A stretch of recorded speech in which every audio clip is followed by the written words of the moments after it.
Hey scholars, Captain Johnston here. I'm doing my first video in my Analyzing Leaders video series. This is a series where I break down some of the leadership strengths and weaknesses of our favorite fictional leaders. Today I'm going to be taking a look at Tony Stark, aka Iron Man. I love Iron Man's arc throughout the entire MCU.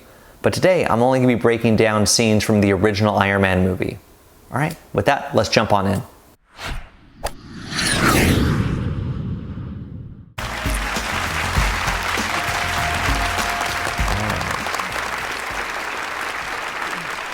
As liaison to Stark Industries, I've had the unique privilege of serving with a real patriot.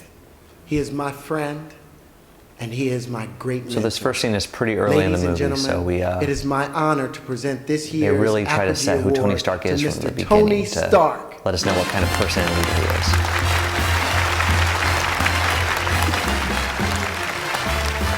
Tony?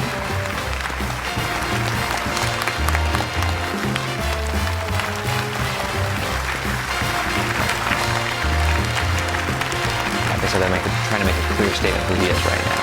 Thank you, Colonel. This is beautiful. Thank you. Thank you all very much. This is wonderful.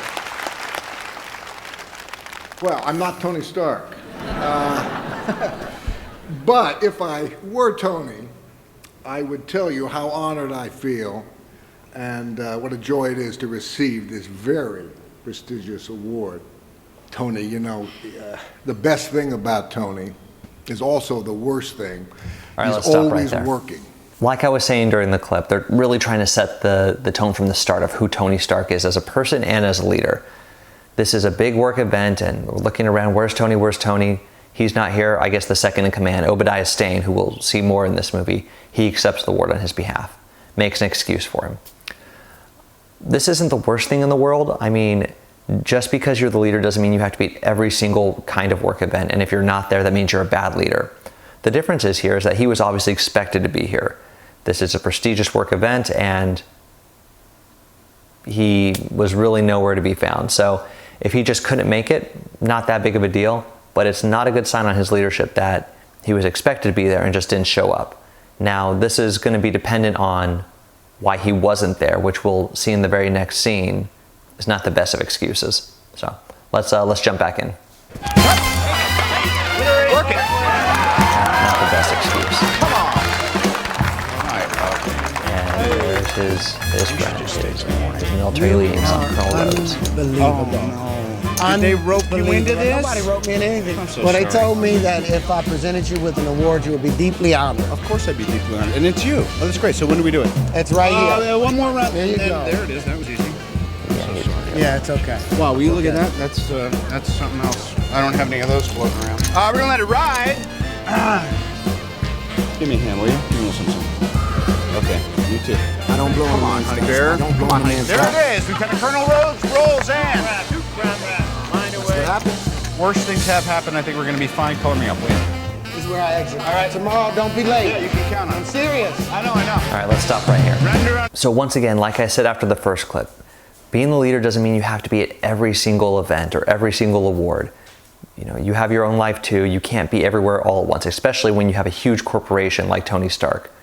The difference is that he was expected to be there, he was in the same vicinity, and he thought a better use of his time, rather than being the face of the organization and accepting an award not just on his behalf, but the behalf of all the hard work of his people, was to be, I'm guessing, probably 100 yards away and gambling and having a good time. This is the sign of somebody who really doesn't care about their organization, as long as it can be there to fulfill their lavish lifestyle. That's who they're trying to paint Tony Stark as, and honestly, I don't think it's far off base here at the beginning of the movie.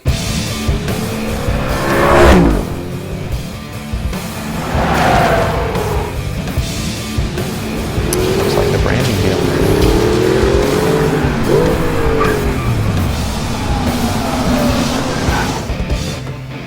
You're good. I thought I lost you back there. You did, sir. I had to cut across Mulholland. I gotcha. What's wrong with you? What? 3 hours. I got caught doing a piece for Vanity Fair. For 3 hours. For 3 hours, you got me All standing. right, let's stop right You here. know. This is a very short scene and might not seem that important to you, but it just further builds into this character that Tony Stark is at the start of the movie. His company is a defense contractor of sorts, which means their main source of income is from the United States government, particularly the Department of Defense. His military liaison here is not only supposed to be painted as a friend, but this is a business partner, an associate. And going to a meeting, Tony leaves him waiting for 3 hours. I understand he'd had fun the night before and all that stuff, but this is beyond unprofessional as a leader. Once again, you are the face of your organization. You are Tony Stark of Stark Industries, and you can't bother to show up on time to go to a major deal that you're going to be doing with the government. Like I said before, this just builds into the irresponsible, laissez-faire to the extreme leader that Tony Stark is at the beginning, where, as long as the company is there to be his plaything where he can invent things and uphold his lavish lifestyle, he doesn't really care about it beyond that. There's a little bit of a jump between this last scene and this next scene, just to catch you up. He met with the military, sold the contract, and then on his ride back to the base, they were ambushed and he was kidnapped by terrorists. So he's kidnapped by terrorists and forced to build the Jericho missile for them. So right now he's being walked through the terrorist camp. So that car battery he has in his hand is what's keeping him alive right now.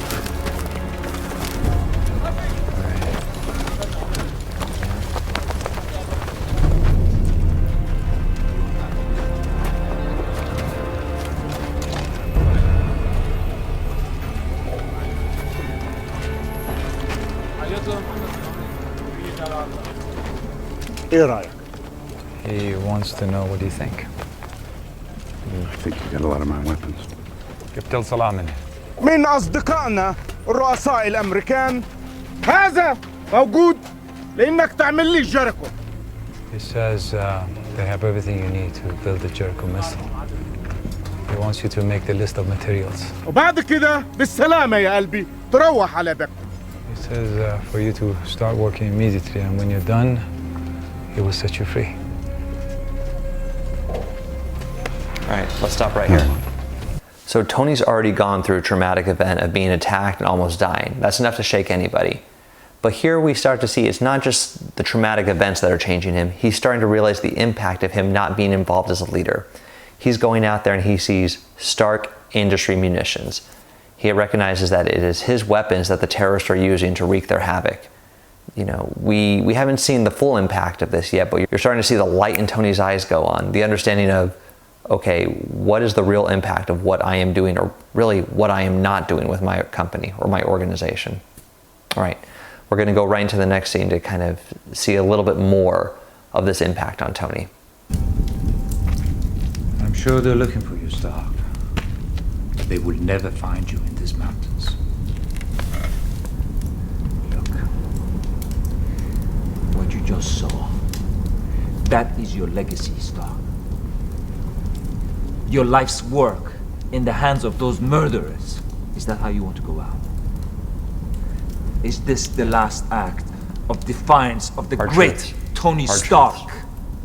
Or are you going to do something about it? Do anything. They're gonna kill me. You. Either way, and if they don't, I'll probably be dead in a week. Well then, this is a very important week for you, isn't it? Okay, this scene kind of makes the same point as him seeing the munitions, but I think it's really starting to set in here of, once again, like I said before, the impact of his inaction as a leader. His impact, the impact of him not really caring about what happened in his organization. And I think Yinsen, his fellow prisoner, that's the guy's name, put it very clearly to him that this will be your legacy, or this is your legacy right now. So you're at a turning point right now. I mean, we know, because the movie is Iron Man, that he's going to escape here. He's going to go on and do better things. But, from his life to this point, this is what he will be remembered as. The person who provided weapons to warlords and to terrorists. There's a chance here for him to change, to do something important. So a lot of the development we see of Tony Stark is as a person, but his personal development is actually what helps develop him as a leader. So for a while, we're going to see these things go hand in hand. So you can see he kind of made the decision there that I need to make a change. So let's see the next scene to kind of see how that happens. To prep you real quick for this next scene, He has built the prototype of the Iron Man suit. He escaped. His friend died there, and once again, very traumatic experience. But he remembers everything that kind of happened to him. So when he gets back to America, he tells his people, tells Pepper Potts, his assistant, he tells his driver, okay, I want two things. First, I want to go get a cheeseburger. I want a good American cheeseburger, and then I want to call a press conference. So right here, we're going to be watching that press conference and kind of seeing the steps he takes as a leader here. Good to see you. Good to see you. All right, only a Good to Tony see you, Stark Bud, press Dad. conference would ever be done sitting I never down. could say goodbye to my father. It's like sharing There's time. questions that I would ask him. I would ask him how he felt about what this company did. If he was conflicted, if he ever had doubts. Or maybe he was every inch the man we all remember from the newsreels.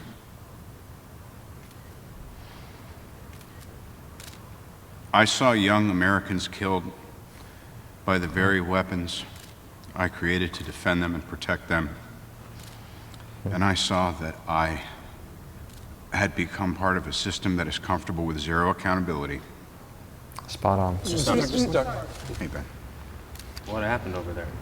This scene is so important for Tony Stark's development as a leader. Think about it in your life. How many times in moments of clarity, you've had this great idea about you need to change your life or something at work, you need to do this better or that better. And then when you come back, reality just kind of hits you and you're like, I can't do that. It's a little bit too much. Tony Stark had a huge change here. They are a weapons manufacturing company, and he comes back and he says, the lessons I learned there will not go to waste. And he comes back and not just says, hey, we're going to be more diligent with how we, vet where our weapons are going. He says, we're done. We're shutting it down. This is a huge taking responsibility, taking the bull by the horns for Tony Stark, realizing, I'm not just a name. I'm not just a guy doing fun designs here. I'm the leader of this organization, and my decisions have impact. So this is huge right here. Speaking it into existence, though, and having it actually happen are two different things. So let's see how this continues out throughout the movie. Well, that went well. Yeah, it took him by surprise. Paint a target on the back of my head? Your head. What about my head? What do you think the over-under on the stock drop is going to be tomorrow? Optimistically, 40 points. At minimum. Yep. Tony, we're a weapons manufacturer. Bobby, Tony. I don't want a body count to be our only That's legacy. what we That's do. it. We're ironmongers. We make weapons. It's my name on the side of the That's the building. problem. What we do keeps the world from falling into chaos. Not based on what I saw. We're not doing a good enough job. We can do better. We're going to do something else. Like what? You want us to make baby bottles? I think we should take another look into arc reactor technology. Oh, come on. The arc reactor, that's a publicity stunt. Tony, come on. We built that thing to shut the hippies up. It works. Yeah, as a science project, the arc was never cost effective. We knew that before we built it. Arc reactor technology. That's a dead end, right? Maybe. Huh? Am I right? We haven't had a breakthrough in that, in what, 30 years? That's what they say. Could you have a lousier poker face? Just tell me, who told you? Never who told mind who told me. Rhodey. Show me. Rhodey or Pepper? It's Rhodey or Pepper. I want to see it. Okay, Rhodey.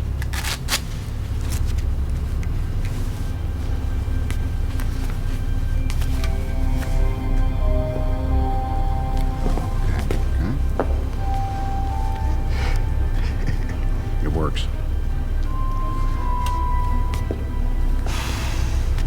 Listen to me, Tony. We're a team. Do you understand? There's nothing we can't do if we stick together, like your father and I. I'm Tony. sorry I didn't give you a heads up, okay? But if I had, then Tony, no more of this ready, fire, aim business. All right, You I think we're good here. understand? Let's pause for a second. This scene is important for Tony because in the last scene it was a huge important step. He said, we're not doing this anymore. I'm taking responsibility. But it's one thing to say it, and it's the other thing to follow through and come with solutions.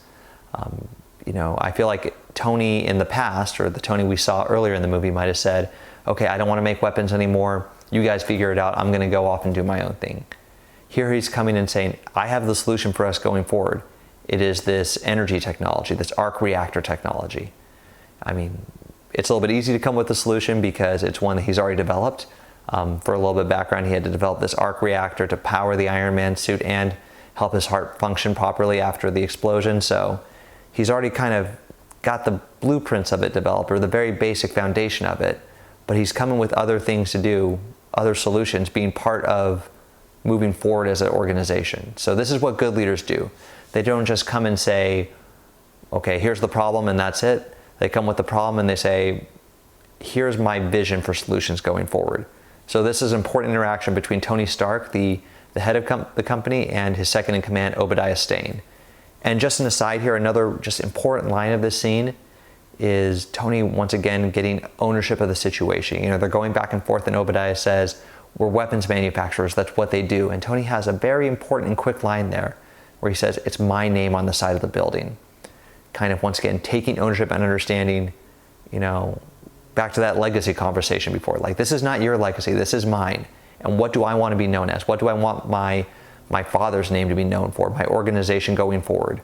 Do I want it to be for what I saw, for putting weapons in the hands of warlords and terrorists? Or do I want to create a better world? And that's where he's going right now. So once again, important steps for Tony's development as a leader. Let's see if we can see more of this positive movement as we go throughout. Okay, to bring you up to speed for this scene, Tony is looking more into the Iron Man suit. He built the prototype to escape the cave, and he's looking a little bit more into that technology. So here we see him testing it out a little bit. All right, so there he is going through his tests. You're going to start off nice and easy. You're going to see 10% thrust capacity, achieve lift. And 3, 2, 1. All right, that's great. First off, to be honest, I'm not really sure how he survived that one. It looks like he was just shot straight into a concrete wall. So that aside, there's an important part to this scene that, once again, this is Tony as a person, but is an important trait for leaders to have. And that is understanding failure and responding to it. So this could be seen as a failure, like he's trying to develop this suit that will give him flight, and that obviously did not go as planned. In the scenes that come right after that, he just gets back to work. He works at the kinks. And when you come up with solutions, when you're trying to push forward with either an idea you have for a project or something personal or work related, something you're trying to develop, a new concept, you are going to hit bumps along the way. No idea comes fully formed. So you have to have that willpower and that resilience to just push through all the failures and take from them the good things that they're giving you, the data and the feedback that those failures are giving you, and just push on through. So this is a great trait for Tony Stark as a leader, to understand what failure is and get what he can from it. All right, cool. Well, let's go to the next scene. Went that bad, huh? Just because I brought pizza back from New York doesn't mean it went bad. Uh-huh. Sure doesn't. He's in California. Pizza brought back from New York. I don't care how fast you get it back. You told me to lay low. That's what I've been doing. I lay low and you take care of all Hey, come on. In public, the press. This was a board of directors meeting. This was a board of directors meeting? The board is claiming you have post-traumatic stress. They're filing an injunction. A what? They want to lock you out. Why? Because the stocks dipped 40 points? We knew that was going to happen. 56.5. It doesn't matter. We own the controlling interest in the company. Tony, the board has rights too. They're making the case that you and your new direction isn't in the company's best interest. I'm being responsible. That's a new direction for me, for the company. I mean, me on the company's behalf being responsible for the way that... Oh, just grab it. Oh, come on. Hey, Tony. I'll be in the shop. Hey, Tony, listen. I'm trying to turn this thing around, but you gotta give me something to pitch them. Let me have the engineers analyze that. You know, draw up some specs. No. It'll give me a bone absolutely to show not. the boys This one in New stays York. with me. That's it, Obi. Forget it. All right, well, this stays with me then. Come on, here, you can have a piece. Take Thank two. you. You mind if I come down there and see what you're doing? Good night, Obi. All right, let's pause it right here. Day 11. So this is kind of an important scene between Tony Stark, the CEO of the company, and his number 2, Obadiah Stane. Here we see Tony's, I don't want to say failure as a leader right here, but not quite understanding what leadership takes because he's been so removed from the actual operations of his organization for so long. The board of directors has an important say in what direction a company goes in real life. They're there to make sure, just like Obadiah was saying, that the CEO can't go rogue and just do whatever they want, that the company is serving the best interests of their stockholders, that they're going to keep on bringing in money to keep people employed, to keep the machine running. So it's kind of perfectly set up to stop what Tony is doing, where he's saying, we're not doing our business anymore, we're doing something completely different. Now, where Tony's failing here is not that he's trying to take the organization in a new direction, because that's what needs to happen, is that he's failing to understand that he needs buy-in from anybody. He thinks, this is my toy, this company, I can just do whatever I want with it. If I want to do something different, I'm being responsible here. Why are they getting in my way? He hasn't talked to anybody besides Obadiah briefly about any of this, and we'll see later he can't really trust Obadiah, a little bit of spoiler. But, in the movie Iron Man, this kind of works, but in real life, what Tony would have to do was show them, hey, I've got access to this new alternative energy, something that could really help us out, and get buy-in and help them understand his vision. In real life, a leader having a vision for their organization doesn't mean they just go and do whatever they want. They need to get buy-in from their people. So we see here some of the limitations of Tony Stark's leadership, at least, in Iron Man 1 here at the beginning. So, all right, let's take a look at the next scene. Just like to see us come a long way and get them. Pretty good.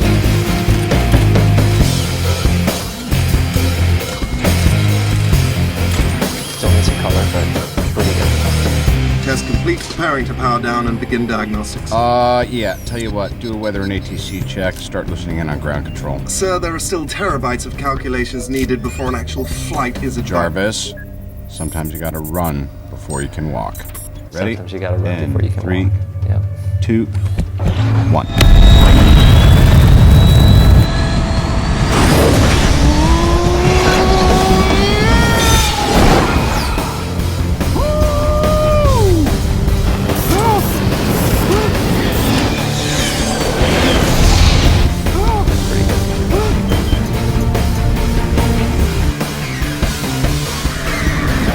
Sounds like a dream.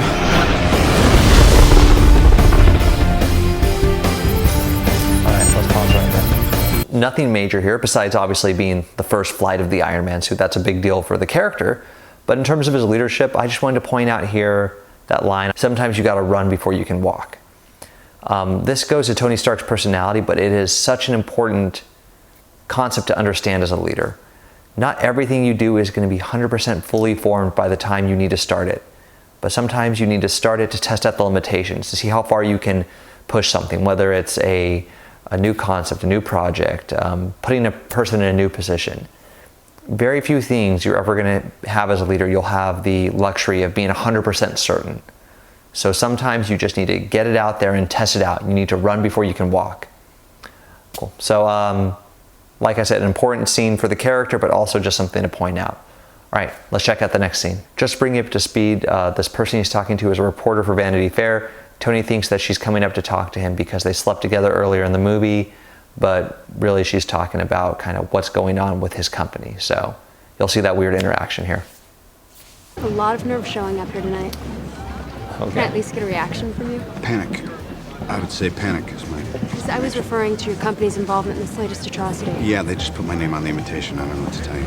I actually almost bought it hook, line, and sinker. I was out of town for a couple months, in case you didn't Is hear. this what you call accountability? It's a town called Gulmira. Heard of it?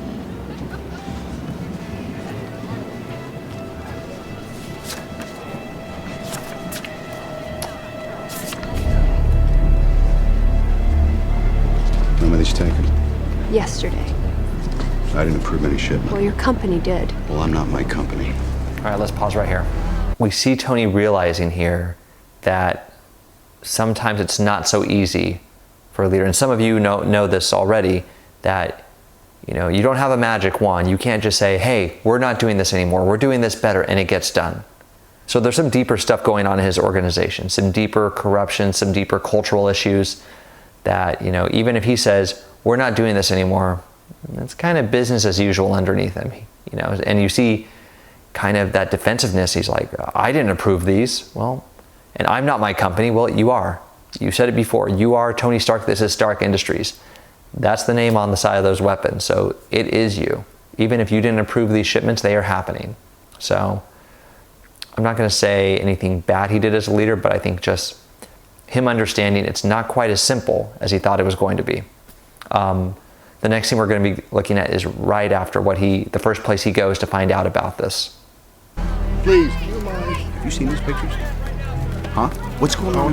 Tony, you can't afford to be this You naive. know when I was naive before, when they said, here's the line, we don't cross it, this is how we do business. If we're double dealing under the table, are we?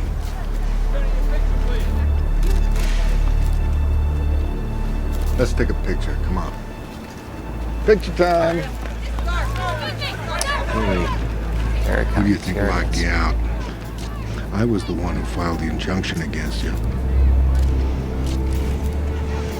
It's the only way I could protect you.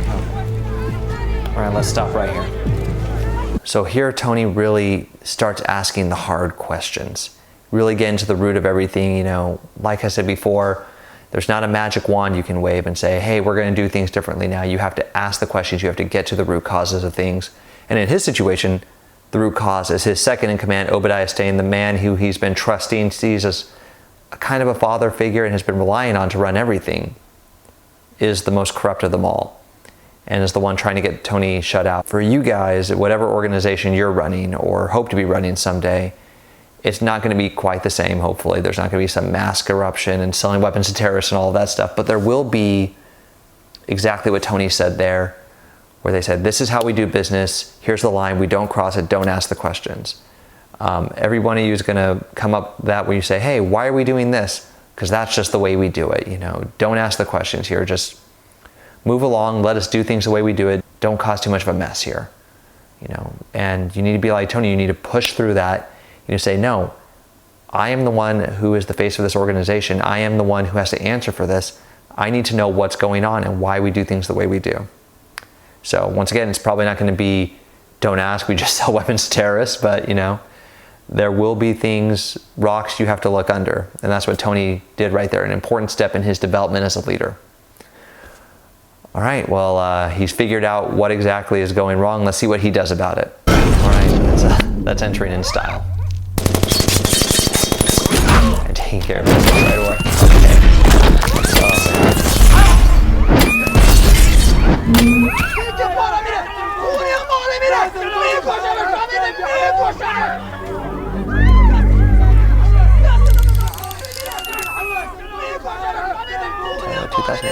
Pretty good.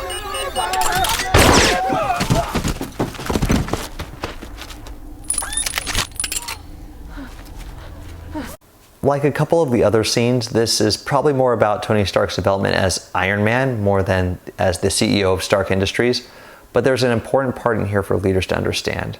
As a leader, when you make a mistake or your organization makes a mistake, you need to be the one to take responsibility and clean it up. Too often, success as a leader is about, was I able to pass this blame off to somebody else?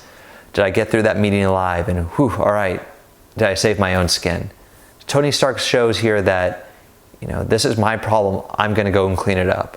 So obviously you can't clean it up in the same way he did. He said, I'm going to put on my superhero suit, go in and punch the terrorists into submission. Okay, that's not gonna happen for you, but getting in there and really finding solutions and trying your best to clean up whatever mess you make is an important trait for you to understand as a leader. And it's something that your people and your peers, those around you, are going to respect. All right, this next scene is actually going to be the last scene of the movie, so we're going to skip ahead. Tony Stark ends up fighting Obadiah Stane, who has his own Iron Man suit, in the final battle. And this next scene we're going to be looking at is actually the final scene of the movie, Tony in a press conference. So skipping ahead, Tony is now in the Iron Man suit, and Obadiah gets his own Iron Man suit, and they have this big battle, and Tony wins and saves the day. And he has this press conference where the government says, you know, we came up with an alias, we explained away the whole thing, you know, that Iron Man is a bodyguard for you and it's not you, and Obadiah is just, I forget they said he's on vacation. They want to cover up everything that happened. This press conference is a good end cap on us taking a look at who Tony Stark is as a leader.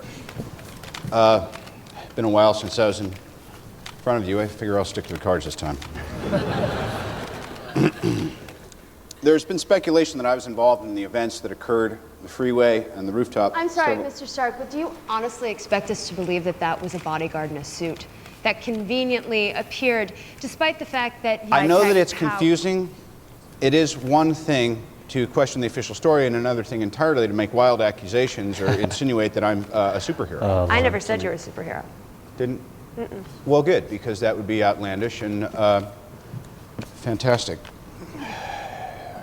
I'm just not the hero type, clearly, with this laundry list of character defects, all the mistakes I made, largely public. I'll just stick to the cards, man. The truth is,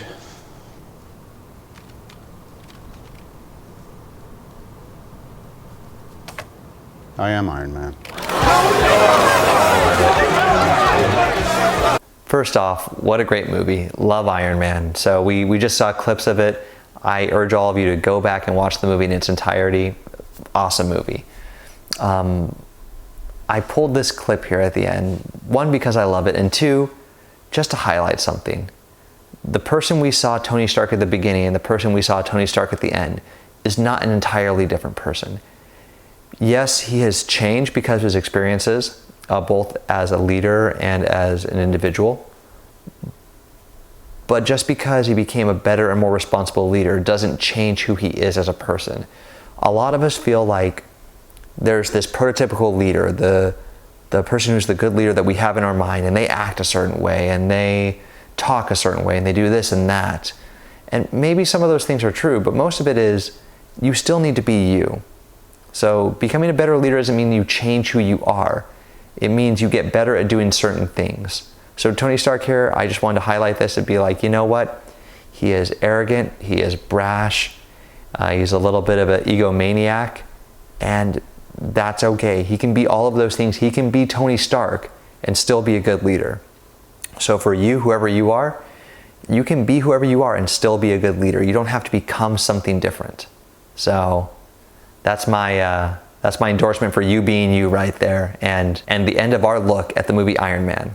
I'm going to try to make this series a regular occurrence, maybe once every 2 to 3 weeks, something like that. So I really want you guys to get in the comments and let me know, what leader should I analyze next? All right, till next time, keep on learning.